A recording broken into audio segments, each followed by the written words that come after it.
I search thrift stores, Goodwills, garage sales, and more for possible treasures. Then I decide whether to purchase or pass. Watch what I do and decide for yourself. Would you buy it? Alright, so I'm home from some more garage sales. Not as many as the last couple of weeks. Did okay, nothing great. Our cat Pouncy is helping out as usual. So let me show you what I got. The IBM stuff you saw right here is from actually the last WyBi. I'm still kind of working on it, so I don't have it out of the way yet. So the very first one that I went to because I had seen an ad on Craigslist for it. Said that they had a bunch of games. The guy was actually a dealer, so he had some sense of what he had, but a bunch of games. You'll see he had some Mad magazines. So prices weren't cheap, but I was able to find a couple of things. I got the Speak and Spell for 10. Well, let's see. So I got the Speak and Spell in box. The guy said it worked. Hands Down by Milton Bradley, which is a fun game. And then this Wicket and the Ewoks game. I got them all for 12. Quick look at the Ewok game. It is actually complete. Figures, modes of transportation, all the food things, the board game. Issue, there's a little bit of water damage there on the box, which will hurt it. Be sure to look in the description below. I'm gonna I list how much I paid for something, and I also list if it sells or what I'm doing with it, so you can keep up to date on whether these were good buys, bad buys, or somewhere in between, and you can decide for yourself. Would you have bought it? One thing that this had that I thought was kind of neat was it has some of the directions. I guess the cover must be ripped off, but it did have this special times with E.T. and Elliot.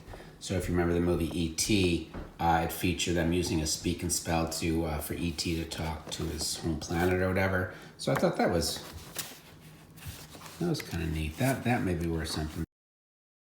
Now try promise. P-R-O-M-I-S-E.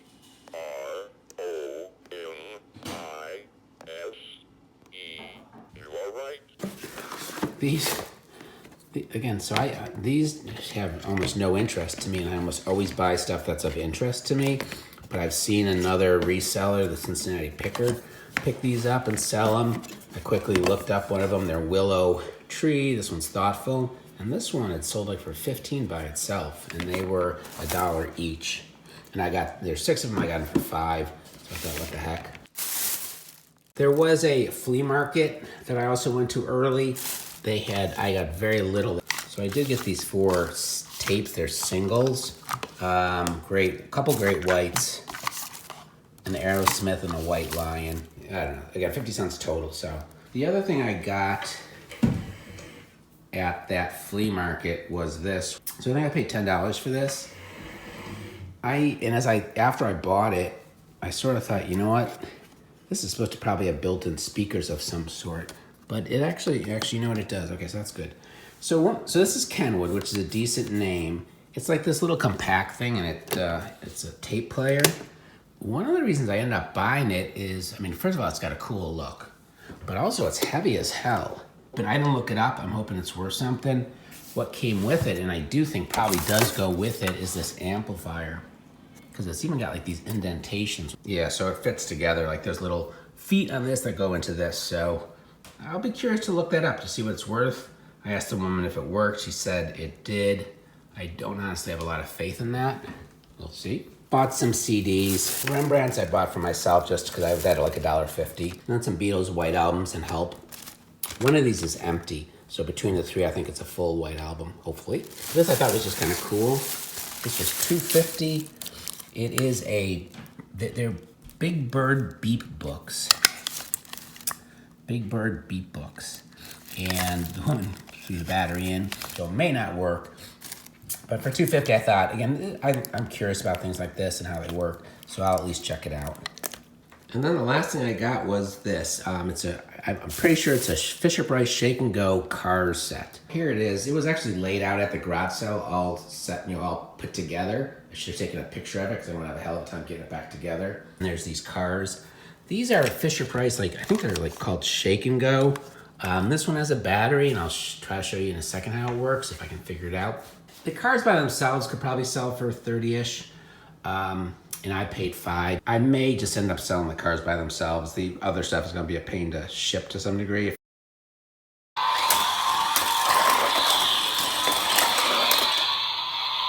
So that was it for this week. Again, not a ton of stuff.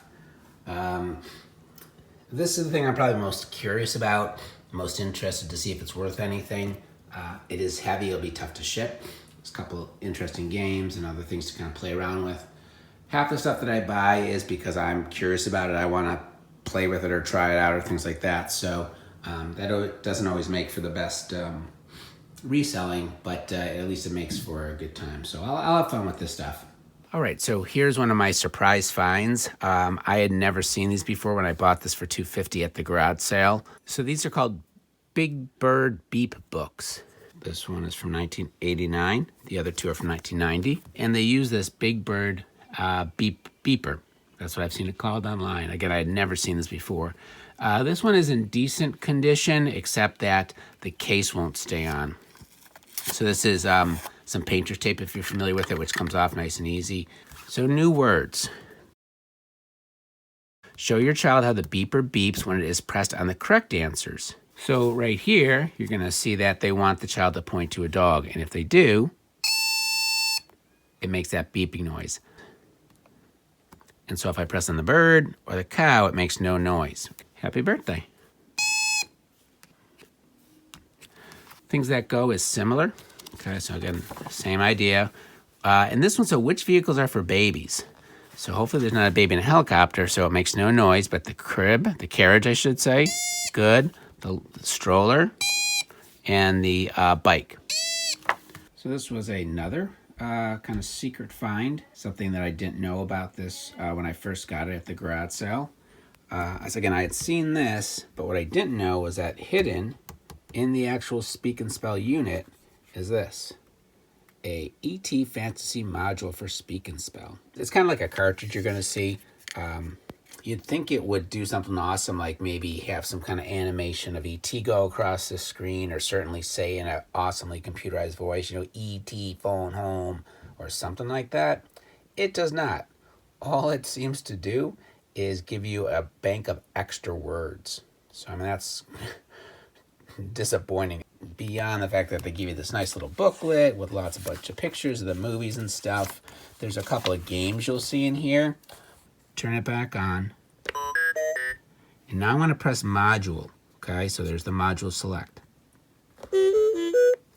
So that's telling you that you're using the module now. So again, I want ET to go flying up into the sky or something to happen, but it doesn't. It still says spell A. Spell makes as when ET makes the communicator. Makes? Oh, maybe Elliot makes. M-A-K-E-S. That is correct. Next, spell asleep, as in asleep in the forest. So again, so this clearly is related to ET. So I got to give them credit. I thought it was just going to be the actual word bank, but they are making it related to ET. So that's cool. Now try save, as in save the frogs. Okay. Well, see, now that's cool. Oh boy, I might not want to sell this. And so this thing right here is the third and possibly biggest surprise find.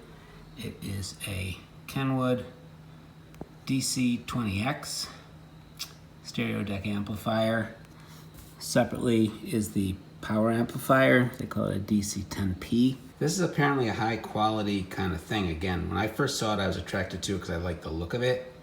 I knew the name Kenwood. I had some sense it was a quality from talking to my son. And then when I lifted it up, I couldn't believe how heavy it was. And I thought, well, it can't be that cheap. This came with a power cord. This didn't. I finally found one that was the right shape. So I don't even have speakers set up to it. There's two listings I've seen. One listing is for like, I think $1,200 with speakers from like Russia. The other listing I think is $800. And it's without the speakers. At this point, I haven't done anything. I'm going to power it on now to see if it lights up. All right, so that's positive. And let's see if this thing powers on. Again, it's got a light. That's all I got right now. And I'm going to at least try to see what happens when I put a crappy tape in. Again, there's no speakers, right? It's not super surprisingly, it's not working. I'm not sure what I did. I had just turned it off and turned it back on, but so does this, does do that, stops, fast forwards.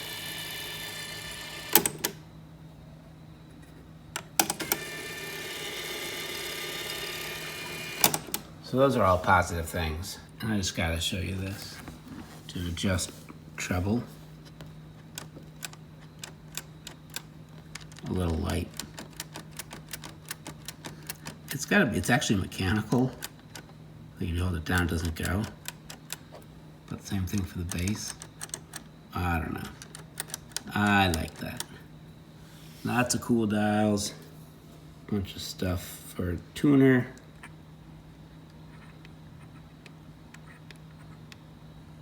There's no completed listing, so I really am a little bit lost in terms of what this may or may not be worth.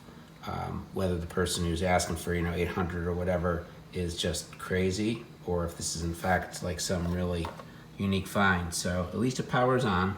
All right, so it's the next morning, and I must have been dreaming about this thing, because I woke up this morning and after I was thinking about this and remembered that in fact it has internal speakers. That it has speakers, and there's a switch, which I had forgotten about internal speakers. So right now it's off, turning it to on. I have set a couple of radio stations, and honestly I'm nervous. Turn the volume down, so let's see what happens.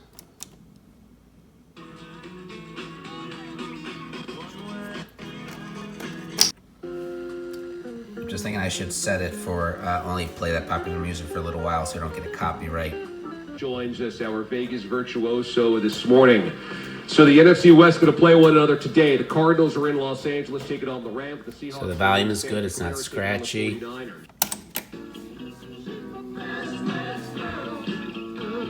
So far it works. Again, I do not have this hooked up yet. This goes to external speakers, so I didn't even bother messing with that. But the radio works and the tape works, and so that's pretty awesome. All right, so I did get this put back together. It has numbers actually on the back of the track, which make it pretty easy. There's a lack of a support over here, which typically isn't a problem except when you have Mater go through, so I just jammed a box underneath there. It seems to work. Honestly, I've been having some difficulty figuring it out. In my defense, this is made for preschoolers. I'm a middle-aged man, so I'm hoping to give me a break. So you turn it on, and you give it a shake. Set it down. I'm not scared of Francesco. You see, it comes off the track sometimes, which is annoying.